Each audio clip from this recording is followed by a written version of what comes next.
मध्य प्रदेश में बीजेपी संगठन के नए मुखिया चुन लिए गए हैं। इसके साथ ही मोहन सरकार के लिए चल रही चुनौतियों में एक प्रमुख यह है कि खुद उनकी कैबिनेट के मंत्री बीजेपी की साख को धूल में मिलाने में कोई कसर नहीं छोड़ रहे। ताजा मामला कैबिनेट मंत्री संपतिया उइके का है, जिन पर 1000 करोड़ रुपए के घोटाले का आरोप पूर्व विधायक ने लगाया है। सवाल यह उठता है कि मंत्री ने भ्रष्टाचार किया या नहीं किया, वह जांच का विषय है। लेकिन डिप्टी सीएम राजेंद्र शुक्ला ने पहले ही अपना बयान देकर खुद को कटघरे में खड़ा कर लिया। वे कह रहे हैं कि आरोप लगाने वाला कौन है, यह भी देखा जाना चाहिए। सबसे पहले तो हमें ये देखना चाहिए कि एलिगेशन लगाने वाला व्यक्ति कौन है। जिस व्यक्ति ने एलिगेशन लगाया है उसके बारे में किसी को बताने की जरूरत नहीं है। तो इसमें जांच तक का इंतजार उप मुख्यमंत्री ने क्यों नहीं किया? बीजेपी में दरअसल भ्रष्टाचारियों को बचाने के लिए नया शिष्टाचार चल रहा है। चूंकि जांच पीएमओ से आई है, कम से कम इतना तो लिहाज मोहन सरकार के मंत्रियों को रखना चाहिए कि वे पीएमओ की मर्यादा का तो ध्यान रखें। रही बात संपतिया उइके की, तो वे खुद खुलकर सामने नहीं आई, उससे ही कई शक पैदा हो रहे हैं।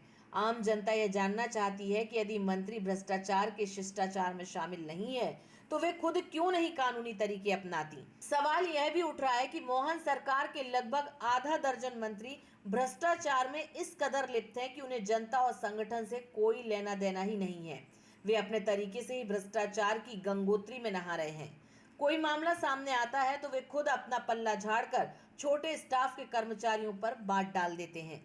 बीजेपी संगठन के नए मुखिया हेमंत खंडेलवाल तथा सीएम मोहन यादव को अब यह देखना होगा कि बीजेपी शुचिता की राजनीति पर ध्यान दे और भ्रष्टाचार करने वाले मंत्रियों के खिलाफ सख्ती से कार्रवाई करे।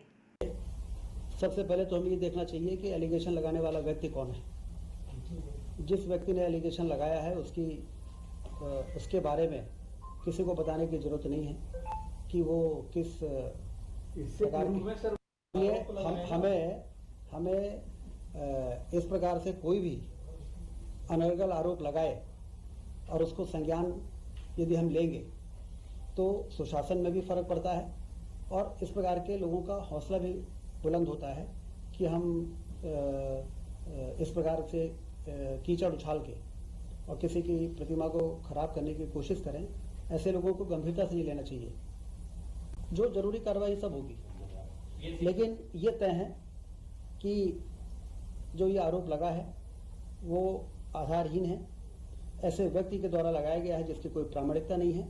और यदि प्रोसीजरल कोई मिस्टेक हुई है जिसमें कि मंत्री की जांच के आदेश कौन दे सकता है, यदि इस प्रकार की कोई मिस्टेक हुई है तो जो जरूरी कार्रवाई वो होगी मामला और नजीर पेश हो जाएगी। वहां से इस प्रकार का कोई नहीं आया।